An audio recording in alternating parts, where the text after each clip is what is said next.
Hello, welcome back. This is Asura at Asura MBTI, and today's video is going to be on the ENFJ and the INFJ. Some of you may note that I did a video on the ENTJ and the INTJ, and they are very similar, and the same can be said of the ENFJ and the INFJ. Alright, let's get started. First things first, as always, let's start off with the cognitive differences between the two types. The INFJ has dominant introverted intuition, secondary extroverted feeling, tertiary introverted thinking, and repressed extroverted sensing. The ENFJ has dominant extroverted feeling, secondary introverted intuition, tertiary extroverted sensing, and repressed introverted thinking. Now, one may note that all of these cognitive functions are the same. The only difference between the two is that the primary pair are switched, and this is going to affect the decision-making process between the two, and I'm going to talk about that. Before I go on, though, I would like to take 1 minute to talk about extroverted feeling. A lot of people who are new to the Myers-Briggs type indicator assume that when it says extroverted feeling, it is saying that the person is always going to show their feelings to the outside world, because that's what it sounds like, and that's not exactly what extroverted feeling truly is. So I'm going to take just 1 minute to read some of the descriptions of extroverted feeling from the book Gifts Differing by Myers-Briggs. Alright, to start. Extroverted feeling. It is determined chiefly by the objective factor and serves to make the individual feel correctly, that is, conventionally, under all circumstances. Adapts the individual to the objective situation. Depends wholly upon the ideals, conventions, and customs of the environment, and is extensive rather than deep. Finds soundness and value outside of the individual in the collective ideals of the community, which are usually accepted without question. Has as its goal the formation and maintenance of easy and harmonious emotional relationships with other people. Expresses itself easily and so shares itself with others. To simplify what was just said, the extroverted feeler is more likely to adapt to the societal standpoints in the world around them, different from the introverted feeler who is going to make decisions based on how they feel internally. The extroverted feeler is going to adapt themselves to another situation. They are going to be more empathy-based than sympathy-based. This does not mean the extroverted feeler will not feel sympathy, but they are more likely to feel empathy than sympathy. To again simplify, the extroverted feeler is more likely to think, your problem, my problem, where the introverted feeler is more likely to think, how would I feel if I were in your shoes? Alright, let's go ahead and get started with the ENFJ. And the ENFJ is a dominant extroverted judging type, letting extroverted feelings take the lead. This means they're going to make decisions based on how they feel on what is currently happening around them. They're going to make decisions based on what their heart tells them about the situation that is presented in front of them. And one little personal note about ENFJs, and that is I know a lot of ENFJs. I live with my ENFJ girlfriend, and I've had a lot of experience with this type. For the most part, they tend to be very caring. They tend to be very selfless. They tend to also be very unmoving in how they feel about something, which can be a good and a bad thing, and I'll go a little bit more in depth on the double-edged sword that is extroverted feeling. On the positive side of this sword, the ENFJ tends to be very charismatic and leader-like. They are usually able to harmonize and unite the world around them towards a common goal. They can say, there is something that needs to be done, but we can only do it together. Will you work with me? If we do this together, we can accomplish this. On the negative side of this double-edged sword, because extroverted feeling is backed by introverted intuition, this can also lead the ENFJ to be a little bit manipulating. Because the ENFJ has dominant extroverted feeling backed by introverted intuition, they're going to generally think a little bit ahead. They're going to know exactly what to say to get under someone's skin. And this may not always be manipulative on purpose, but they're going to know just the right words to say to get someone to do what they want when they want them to do it. All of that said, ENFJs are typically not very manipulative people. They may do it on accident or semi-on purpose when they want something, but generally ENFJs tend to be nice people. They tend to not be selfish. They tend to be altruistic. They want what's good for the world around them. That's one of the primary traits of extroverted feeling. They want harmonious relationships with the people they know and the people they love. They will work very hard to make sure that the people around them are feeling happy at any given moment. Alright, on to tertiary extroverted sensing, and this is similar between the ENTJ and the INTJ. The ENFJ is going to enjoy sensory-based experiences more than the INFJ. This is because the ENFJ's extroverted sensing is fueling their opinion of the now. It is fueling their extroverted feeling-based judgments. What they see around them in their world, what they are feeling, what they are tasting, what they are hearing, is all going to be fueled into how they judge the world that is currently happening.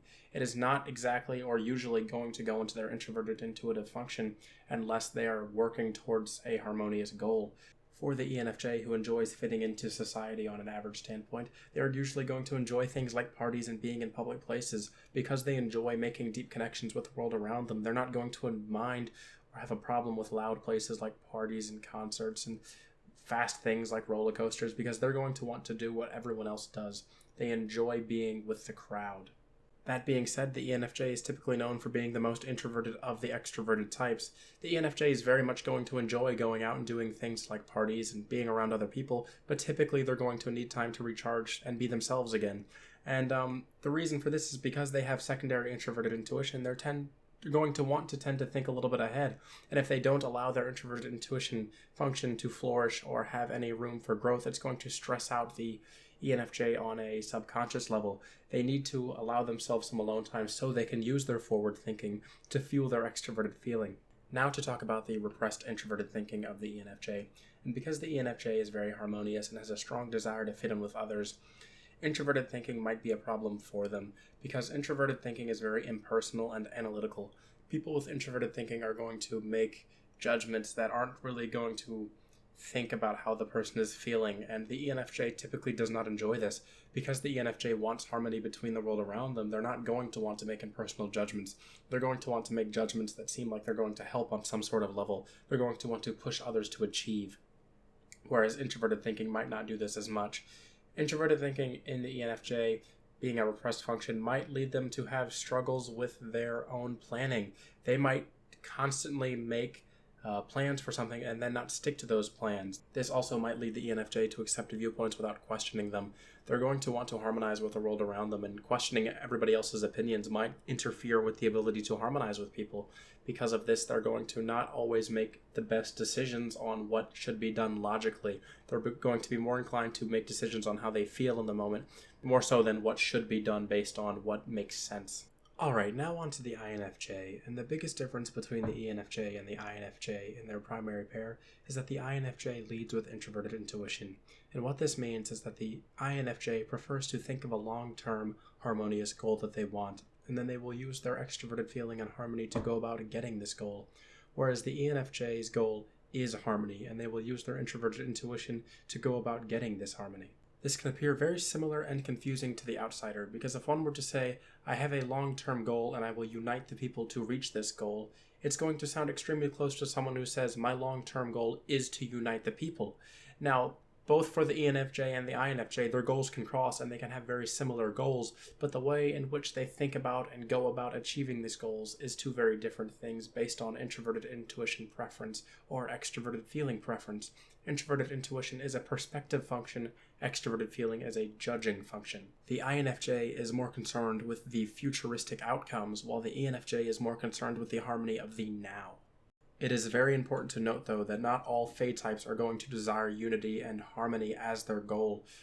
For some people, the Fae types might feel a strong belief about a societal standpoint that they have adopted, and they might stand up to achieve this societal standpoint. They might work with others or even against others to make sure that their societal standpoint stays in structure. It can almost resemble the introverted sensing, where they prefer what is already there, and they prefer what is already known to be fact, because the extroverted feeling function of these two types is very strong. Even more so in the ENFJ, they are typically going to stand up for what they truly believe is right and against what is changing or forming their societal standards against what they already know and believe to be true. Alright, so let's talk about the introverted thinking of the INFJ for just a moment. Introverted thinking in the INFJ is typically going to lead them to want to have a step-by-step approach to how they go about achieving their introverted intuitive-based desires. They're going to want to make sure they have a game plan for how they're going to do this. Harmony usually is going to come in as being the active driving force in this, but they're going to have a back plan, a behind the scenes kind of thing on how they're going to actually do it. This can also lead the INFJ to be perfectionistic of their own work when in times of stress, even if introverted thinking is tertiary. It is very known for INFJs to struggle when under a deadline if they believe that they're having trouble with it. One example I gave in one of my other videos was if you give an INFJ a project that they feel that they do not know exactly how they're going to do this project, and they give them a strict deadline as well, they might struggle because they're going to want to say, how can I go about doing this project correctly and do it within this amount of time? Because INFJs typically want to make sure that their long-term visions are created exactly the way that they want them to be. That being said, the INFJ is going to be a little bit more lenient with changing their game plan than, say, an INTJ with introverted feeling and extroverted thinking.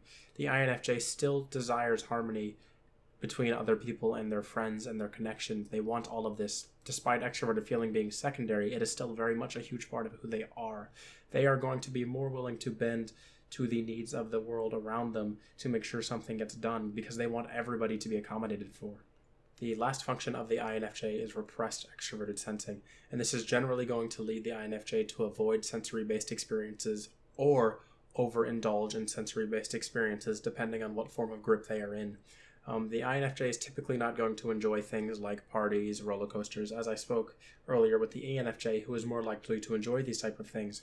The reason for this being is that the INFJ's extroverted sensing, what they are feeling, thinking, tasting, all of that, gets fueled into their introverted intuition, into their perceptions. It gets fueled into the what-ifs. It gets fueled into what's going to happen, and it can be very stressful on the INFJ when there's too much happening around them because they lose their ability to predict what's going to happen. They lose their foresight, and being an INTJ myself with dominant introverted intuition, this is extremely stressful. The INFJ may crave things like extroverted sensing-based experiences. INFJs may romanticize in their mind about going to parties and going to public places and loud things, but are less likely to follow through with going about doing these things. They might actually really desire and want to be a part of society because of their extroverted feeling, but it can generally be pretty stressful on the INFJ to go out and do these things too much. The INFJ and INTJ are both known for being extremely introverted, even among the introverted types. Alrighty, that's all the time I have for this specific video. I hope that I was able to describe the ENFJ and INFJ well enough so that you can differentiate between the two. If you liked my video, please let me know. Shares, subscribes, likes, all of these things are greatly appreciated. I am still growing and still learning on how I can make my channel better and more informative, so if you have any opinions, please let me know. Thank you, this is Asura at Asura MBTI. Have a good one.